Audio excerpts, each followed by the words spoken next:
দর্শক, গভীর রাতে সচিবালয়ের ৭ নম্বর ভবনে ভয়াবহ আগুন লেগেছে। নিয়ন্ত্রণে কাজ করছে ফায়ার সার্ভিসের ১৯টি ইউনিট। আগুন নেভাতে গিয়ে নিহত হয়েছেন ফায়ার সার্ভিসের একজন সদস্য। এ বিষয়ে নিয়ে বিস্তারিত খবরাখবর জানাতে আমাদের সাথে যুক্ত হচ্ছেন সহকর্মী সাদ বিন শফিক।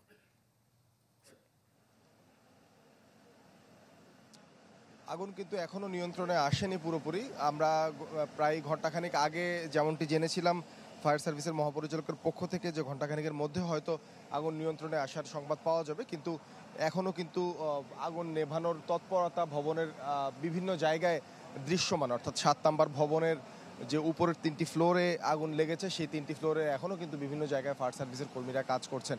তবে যেই বিষয়টি উল্লেখ করার মতো, আজকে এখন প্রায় 8টা সচিবালয়ে যারা দৈনন্দিন কাজে অফিসে আসেন তারা কিন্তু এরই মধ্যে অনেকে আসছেন, কিন্তু তাদেরকে কিন্তু আজকে প্রবেশ করতে দেওয়া হচ্ছে না।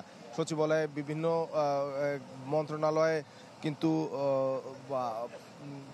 যেসব কর্মচারীরা কাজ করেন তারা কিন্তু অনেকেই হয়তো গভীর রাতে ঘটনা ঘটার কারণে আগুনের সংবাদ জানতে পারেননি, অথবা অনেকে জেনেও দৈনন্দিন অফিসের জন্য এখানে এসছেন, কিন্তু আসার পর কিন্তু তাদেরকে এখন পর্যন্ত কাউকে প্রবেশ করতে দেওয়া হচ্ছে না। এই কারণে কিন্তু সচিবালয়ের উল্টা পাশে, অর্থাৎ সড়কের অপর পাশে কিন্তু প্রচুর লোক সমাগম হয়েছে।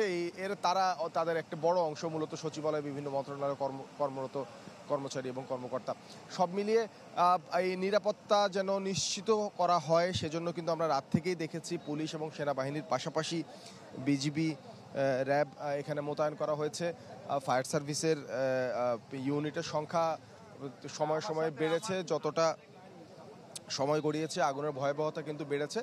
সব মিলিয়ে এখনও কিন্তু ভবনের কয়েকটি জায়গায় আমরা দেখতে পাচ্ছি কিন্তু ধোঁয়ার কুণ্ডলি উঠছে। কারণ তবে এই কথা কিন্তু বলা যেতেই পারে, কারণ আগুন অনেকখানি এখন কমে এসেছে, কারণ সময় যত গড়াচ্ছে আমরা ধোঁয়ার পরিমাণ এবং ফায়ার সার্ভিসের যে তৎপরতা, সেই তৎপরতা কিন্তু অনেকটাই কমে আসছে। হয়তো আমরা কিছুক্ষণের মধ্যে আগুন পুরোপুরি নিয়ন্ত্রণে আসার খবর পাবো। যেমনটি ফায়ার সার্ভিসের মহাপরিচালক আমাদের জানিয়েছিলেন, ভবনের উপরের 3টি ফ্লোর, অর্থাৎ 7 নম্বর ভবনের উপরের 3টি ফ্লোর এই আগুনের কারণে ক্ষতিগ্রস্ত হয়েছে। তার কাছে জিজ্ঞাসা করা হয়েছিল অন্যান্য ফ্লোর অথবা অন্যান্য ভবনগুলো আসলে এই আগুন ছড়িয়ে পড়ার কোনো আশঙ্কা আছে কিনা। তিনি যেমনটি বলেছেন, আগুন বর্তমানে যে অবস্থা আছে সেটি আসলে খুব বেশি আর ছড়ানোর সুযোগ নেই।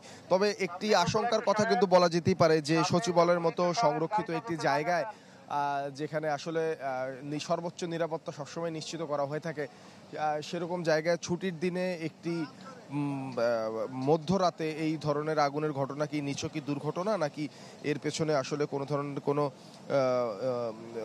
ভিন্ন কিছু জড়িয়ে থাকতে পারে, সেই বিষয়টি কিন্তু আসলে তদন্তের দাবি রাখে। এবং এই বিষয়টি কিন্তু একটি উপস্থিত যারা ছিলেন কালকের থেকে এখানে ঘটনা ঘটার পর থেকে, তাদের অনেকেই কিন্তু এই প্রশ্নটি ঘুরে ফিরে তাদের কাছ থেকে আমরা শুনতে পেয়েছি যে এটি আসলে খুব নিছক স্বাভাবিকভাবে দুর্ঘটনা বলার কোনো সুযোগ আছে কিনা। সব মিলিয়ে আজকের এই আগুনের ঘটনাটা কিন্তু রাত 2টার আগে থেকে যদি ধরি প্রায় 6 ঘন্টা হতে চললো।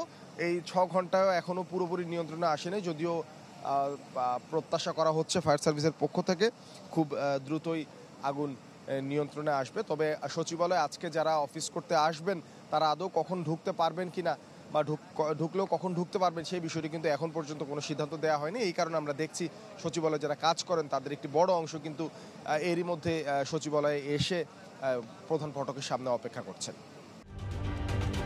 ঢালাইয়ে দৃঢ়তা, নির্মাণে নিশ্চয়তা, প্রিমিয়ার সিমেন্ট, ঢালাইয়ের রাজা।